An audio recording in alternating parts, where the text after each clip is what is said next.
上马车厢。好。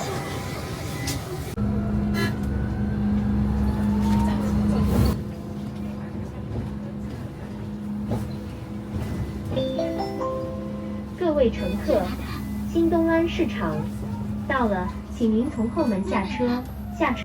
这王府井大街变成这个样子了，没有人了，人都去哪了？商店都有些关门了，卖奶茶的都关门了都。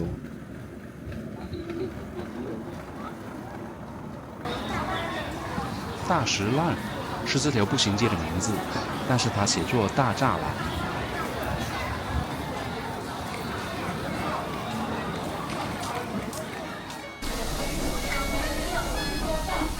这是北京最出名的刷羊肉品牌东来顺，双人套餐303块，菜量太多了，最后剩下很多都吃不完。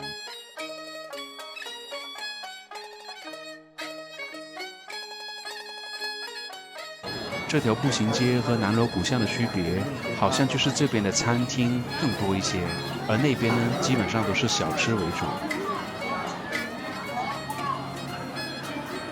水吗？你水吗？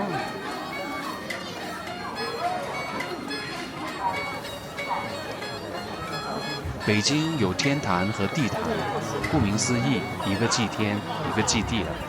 这里是过去明清皇帝祭天的地方，占地大概有273万平方米，是故宫面积的4倍，也是现存中国古代规模最大、伦理等级最高的祭祀建筑群。祭天大典就是在这个地方举行的，这里叫做元丘。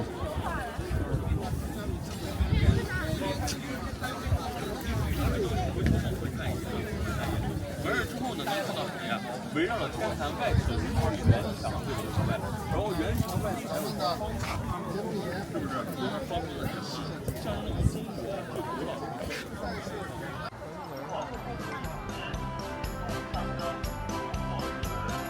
到北京旅游怎么可能不到天安门呢？除了提前1天预约，还得排队1个小时做安检。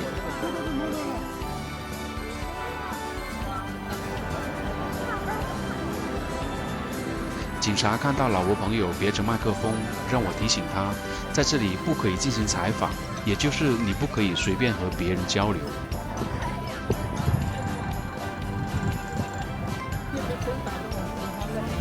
前走，不要提前拍照。对呀。其实我们挤进来这里，也就是为了拍一张照片而已，但是这个代价似乎有点大。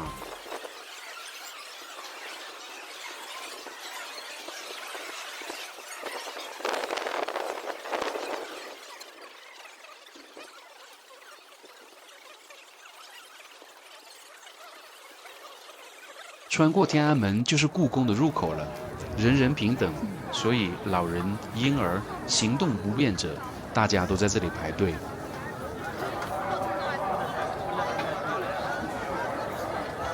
唯一不平等的，可能就是票价有高低吧。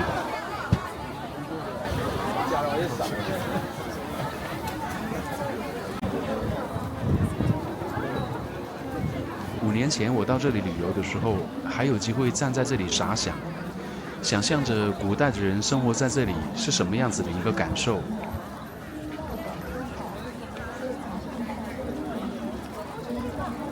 但是这一次完全没有机会让我停下来思考，因为哪哪都是人，哪哪都是欢乐的聊天声响。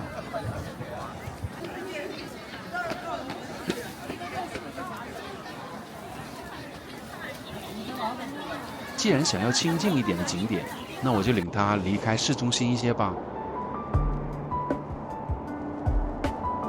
首钢园原来是炼钢铁的工厂，如今进行了升级改造。但是我们到这里的时候，很多商铺都关着门。这里的餐厅又很贵，如果你想走出去，又非常的不容易。习惯了饿了就得吃的老挝朋友，差一点饿到哭了。好在最后找到了一家平民饭堂，味道还是不错的。但是我们又不小心踩了另外一个很贵的坑，大家可以点击右上方的链接进去看一下。ไม่รู้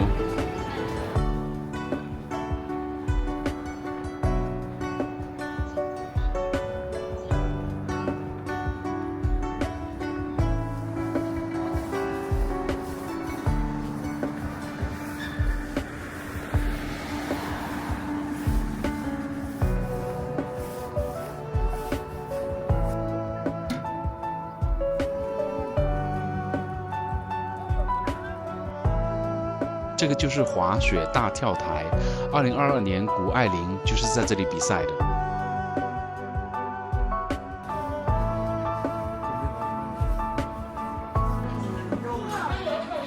在八达岭附近吃了一个午餐，166块。在此路口排队，乘坐缆车在此路口排队。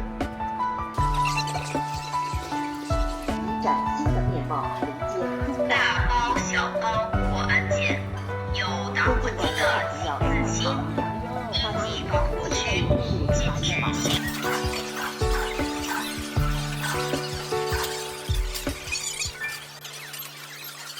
上面剪过一次，身份证现在又剪一次。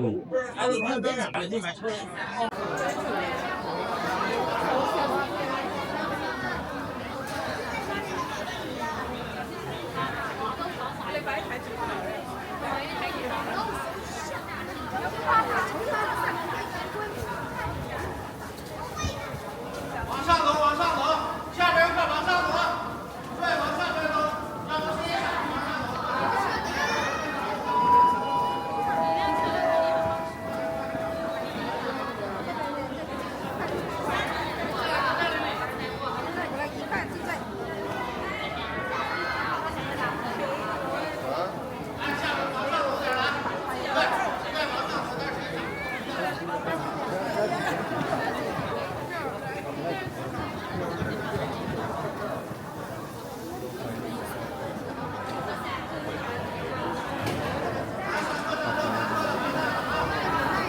小心小心，妹妹。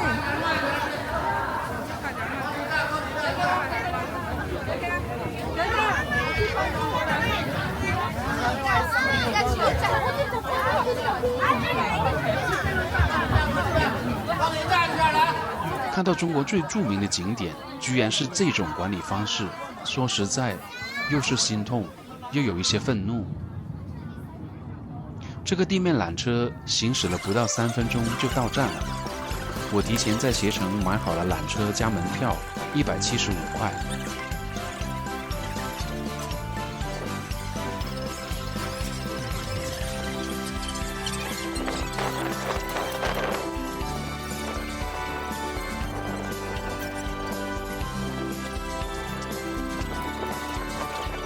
山顶的风可真不是开玩笑的，你看一下这位女生的头发，你就知道了。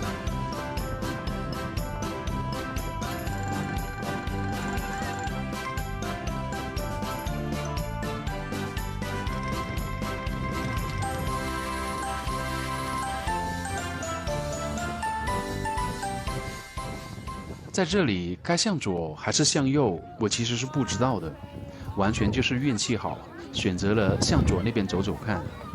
原来一直顺着这边走到最高峰那里，就可以坐空中的索道下山。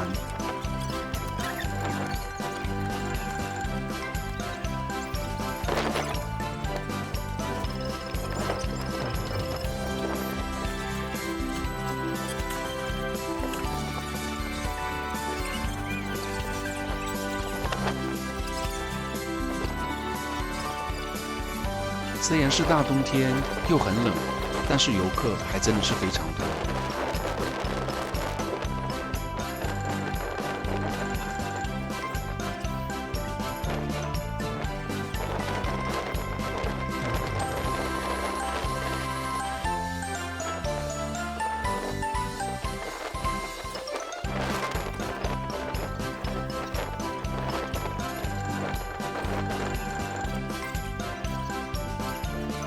想要等人少一点的时候拍一个照片，你是等不到机会的。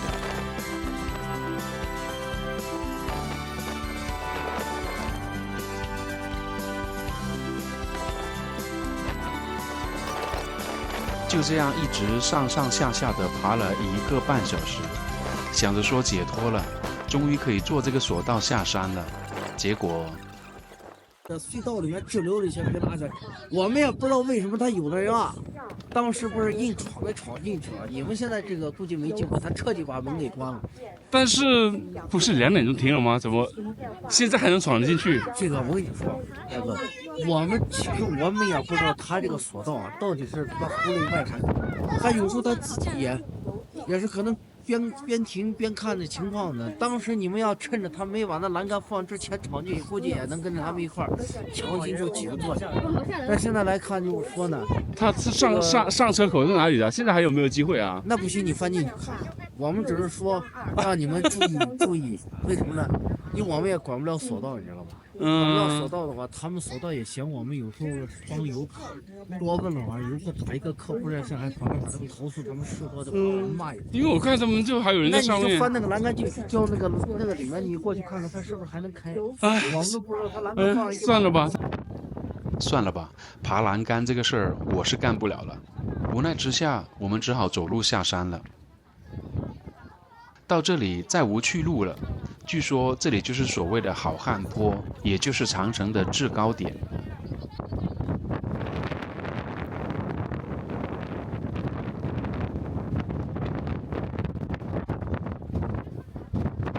但是爬到这里真的很辛苦，这一位小朋友就喊出了我的心声。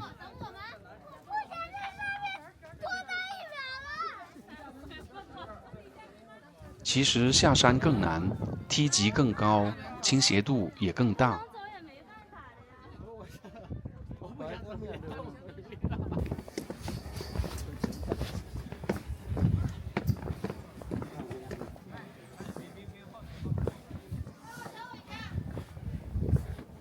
刚才还在兴奋录像的老挝朋友已经开始要拉扶手了，并且明显的他的腿也抬不了那么高了。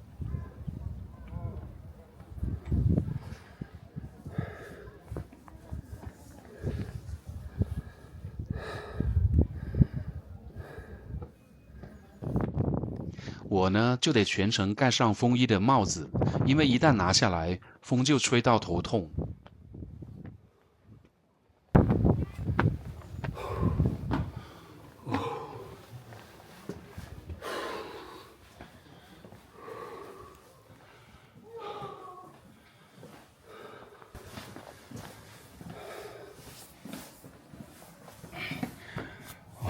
就这样，在不情不愿又不得不爬的情况之下，又用了1个多小时，终于回到了山脚下。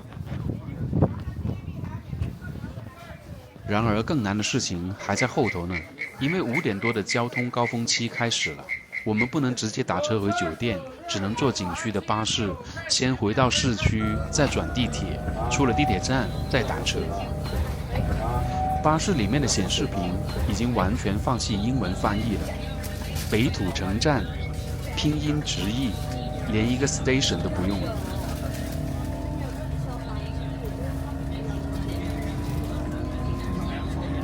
我们从长城出来是5点多，回到酒店已经将近9点了。因为没有坐上空中索道，我要打电话退款。携程的客服告诉我，我买的票是2选1，要么是坐地面缆车，要么是坐空中索道。这样一来，就是进到长城看一眼，就原路返回吗？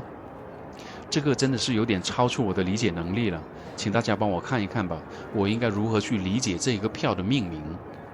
但是最终携程还是给我退了40块钱。因为家里临时有事，老挝的朋友要从北京直接飞回老挝，我也飞回老家准备过年。这1个多月的中国旅游终于结束了。